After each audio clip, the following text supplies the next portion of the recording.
Good morning कक्षा 10 के बच्चों। आज हम लोग जर्मनी और इटली की एकीकरण के बारे में पढ़ेंगे। सबसे पहले हम जर्मनी का एकीकरण के बारे में पढ़ेंगे।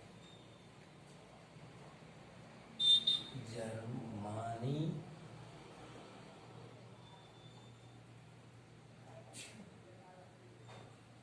का एकीकरण।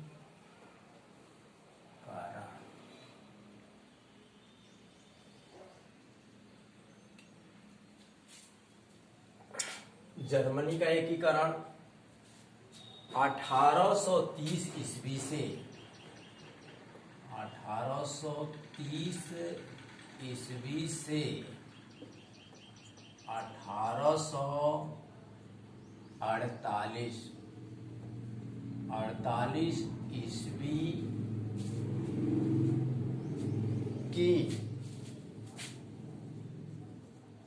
फ्रांसीसी क्रांति से प्रभावित होकर राष्ट्रवादी विचारकों ने प्रशा के शासन के विरुद्ध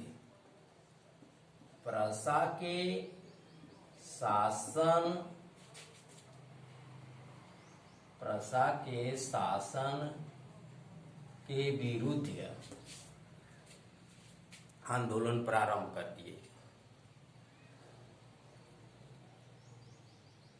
जर्मनी के देशभक्तों ने जर्मनी के लिए एक संविधान बनाने की दृष्टि से एक सभा का आयोजन किया।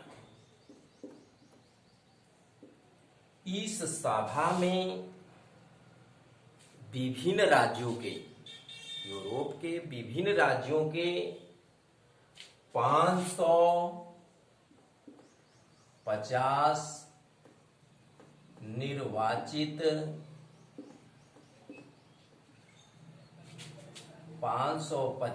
निर्वाचित सदस्यों ने भाग लिया। इस सभा में यह तय किया गया कि प्रशा के शासक, कहाँ के शासक?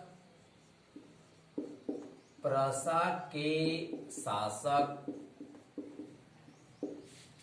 फ्रेडरिक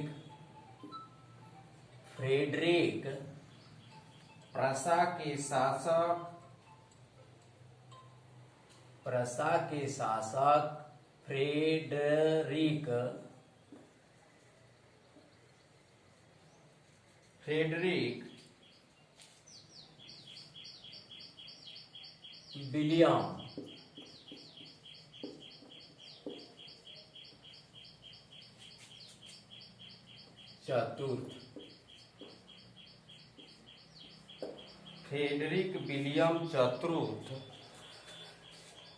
को पूरे जर्मनी का सम्राट घोषित कर दिया जाए। पूरे जर्मनी का सम्राट घोषित कर दिया जाए। किंतु फ्रेडरिक विलियम चतुर्थ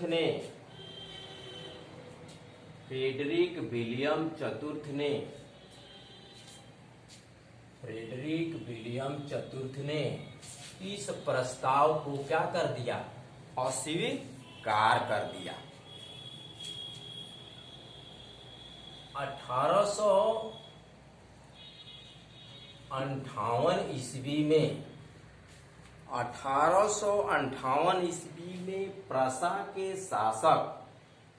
प्रशा के शासक फ्रेडरिक विलियम चतुर्थ अस्वस्थ हो गया 1858 ईस्वी में। तब उसके भाई विलियम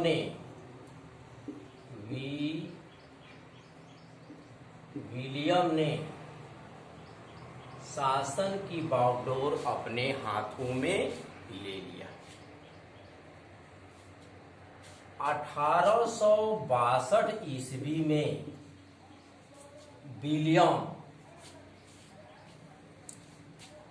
विलियम जो है ऑटोवान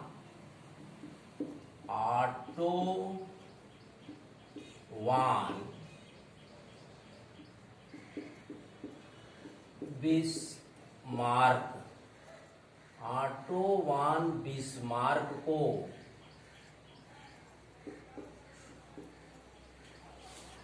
प्रसा का चांसलर का मतलब प्रसा का चांसलर का मतलब होता है प्रधानमंत्री। प्रसा का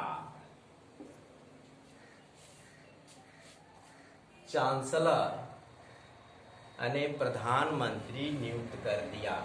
विलियम ने 1862 ईस्वी में ऑटोवान बिस्मार्क को चांसलर यानी प्रधानमंत्री नियुक्त कर दिया।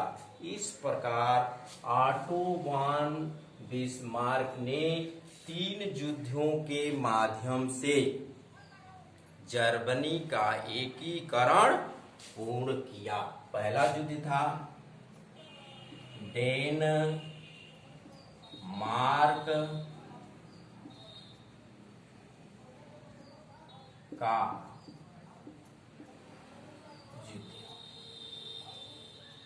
डेनमार्क का युद्ध 1864 ईस्वी में 1864 ईस्वी में ऑस्ट्रिया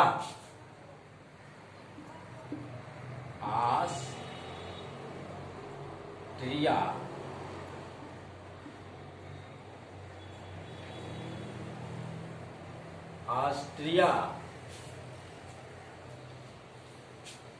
1864 ईस्वी में ऑस्ट्रिया तथा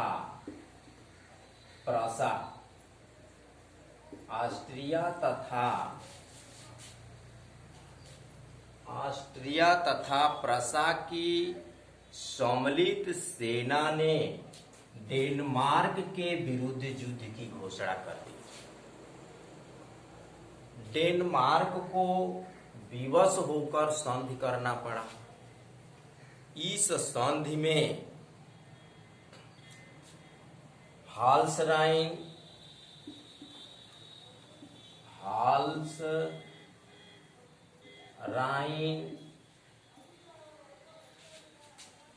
तथा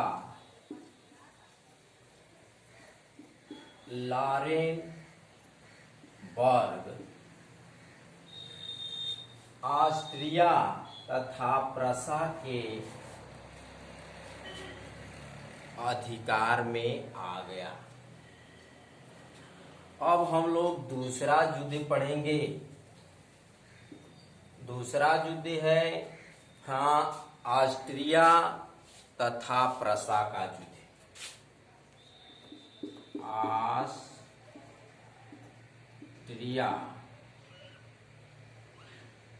तथा प्रसा का युद्ध 1866 ईस्वी में 1866 ईस्वी में ऑस्ट्रिया तथा प्रसा के बीच युद्ध हुआ। इस युद्ध में ऑस्ट्रिया की सेना पराजित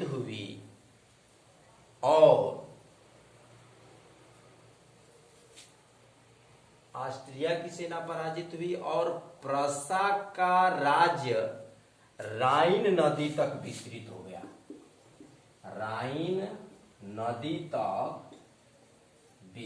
गया। अब हम लोग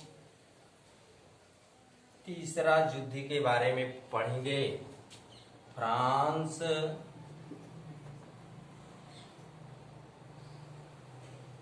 प्रसा युद्ध 15 जुलाई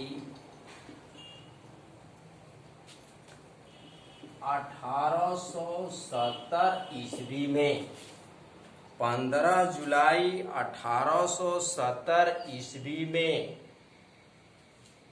फ्रांस ने जर्मनी के विरुद्ध युद्ध की घोषणा कर दिया। फ्रांस ने जर्मनी के विरुद्ध युद्ध की घोषणा कर दिया। इस युद्ध में फ्रांस की सेना का पराजय हुआ और जर्मनी को जो है मेंस स्ट्राट मेंस और जो है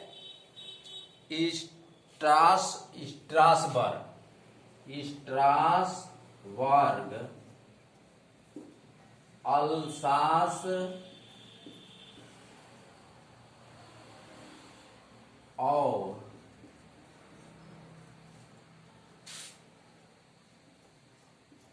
लारेन का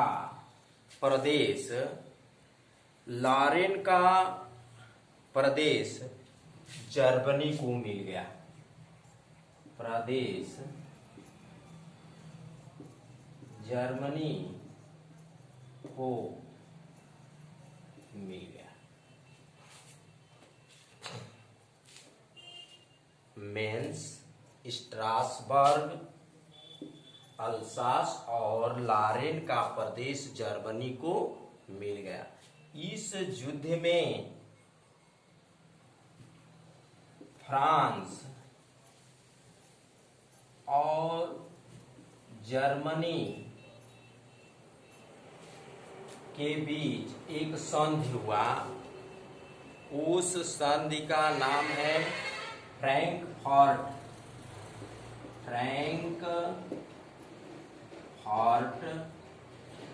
संधि। इस संधि के द्वारा इस फ्रैंकफर्ट संधि के द्वारा जर्मनी को मेंस स्ट्रासबर्ग अल्सास और राइन प्रदेश जो है जर्मनी को मिल गया। इस प्रकार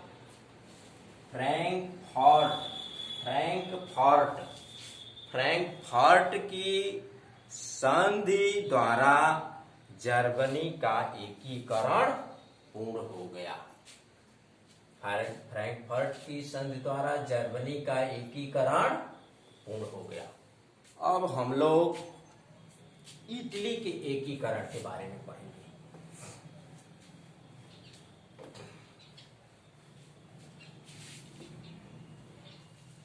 इटली का एकीकरण दूसरा है इटली का एकीकरण।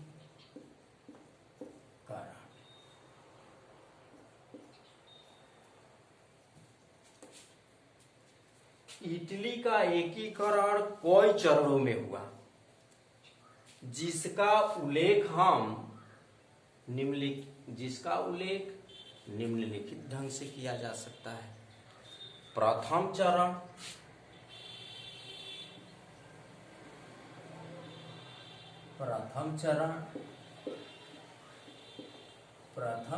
में क्या हुआ?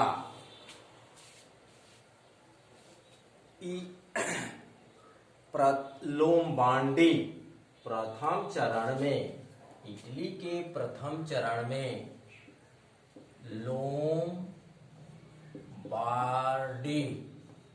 लोम्बार्डी पर से लोम्बार्डी पर से ऑस्ट्रिया का अस्तित्व समाप्त हो गया। ऑस्ट्रिया का अस्तित्व समाप्त हो गया। अब लोम्बार्डी पर सार्डिनिया तथा अब लोम्बार्डी पर किसका अधिकार हो गया? अब लोम्बार्डी पर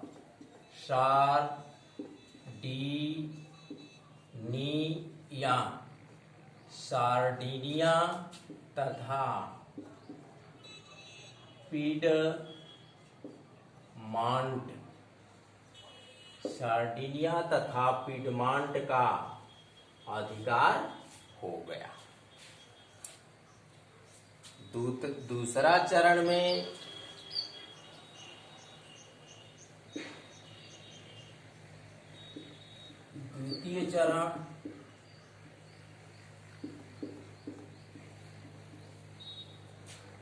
द्वितीय चरण में जो है इटली को महत्वपूर्ण उपलब्धि प्राप्त हुई। द्वितीय चरण में इटली को महत्वपूर्ण उपलब्धि प्राप्त हुई और जो है पार्मा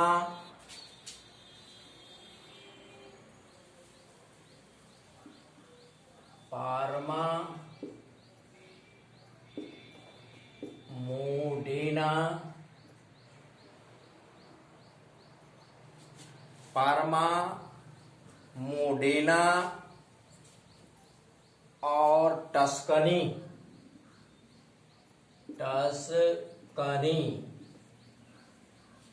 की रियासतें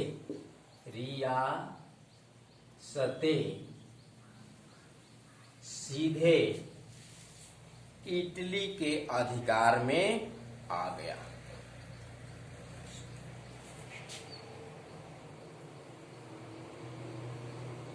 अब देखिए इटली नहीं, पार्मा, मोडेना, टस्कनी की रियासतें सीधे पिडमांट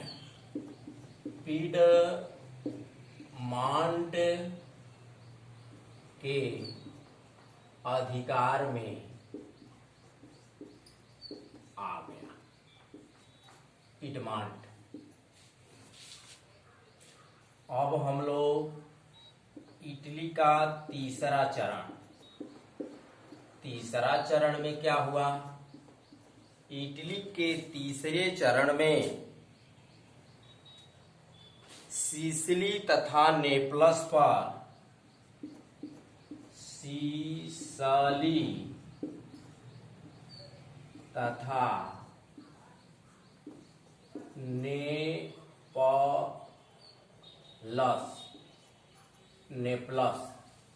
सिसिली तथा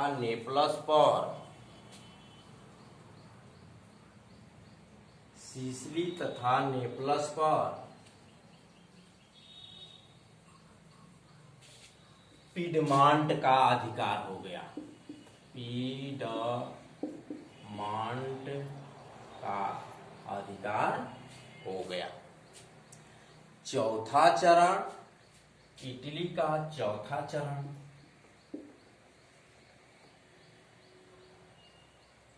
चतुर्थ चरण,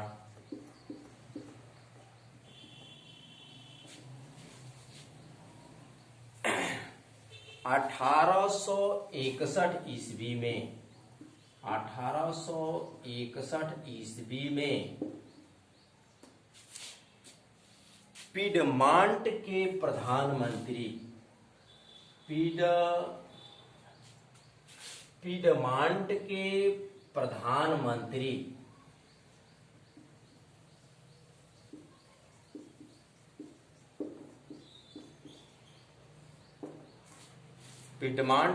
प्रधानमंत्री काउंट, इनका नाम था काउंट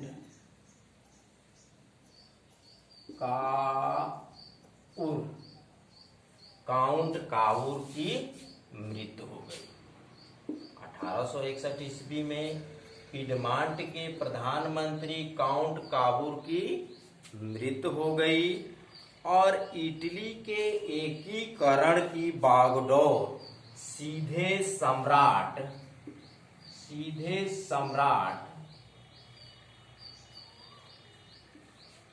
एमेनुअल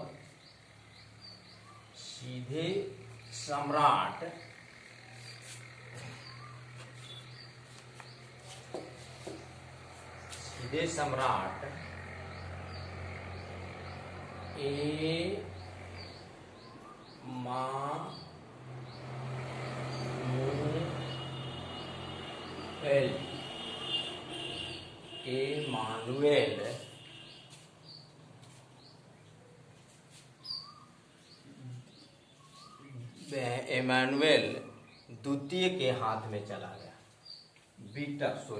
विक्टर एमेनुअल द्वितीय, इनका नाम है विक्टर एमानुएल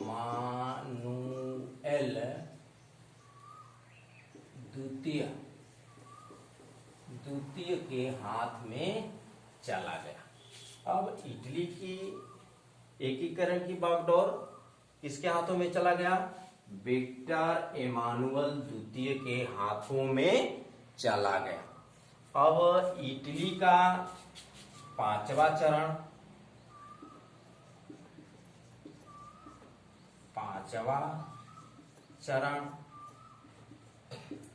1870 ईस्वी में फ्रांस प्रसा का युद्ध हुआ था। फ्रांस प्रसा युद्ध में फ्रांस की सेना जो है रोम से हट गई। इस मौके का लाभ उठाकर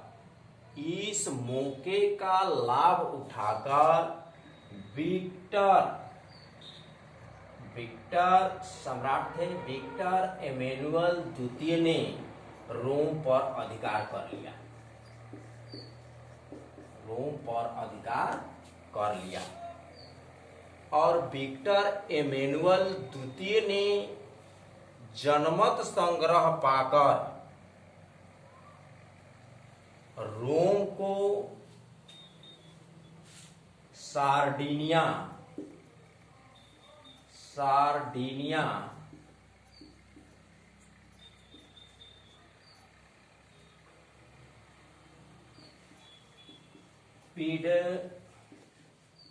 पिडमांट में मिला लिया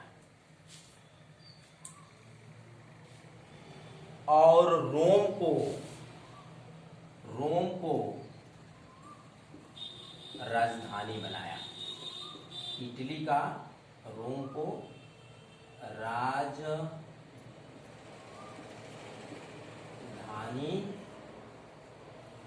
बना दिया। इटली को रोम का राजधानी बना दिया।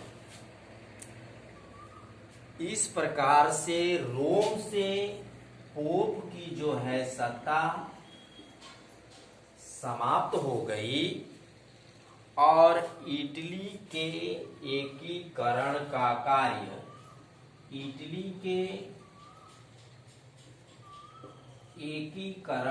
कार्य पूर्ण हो गया।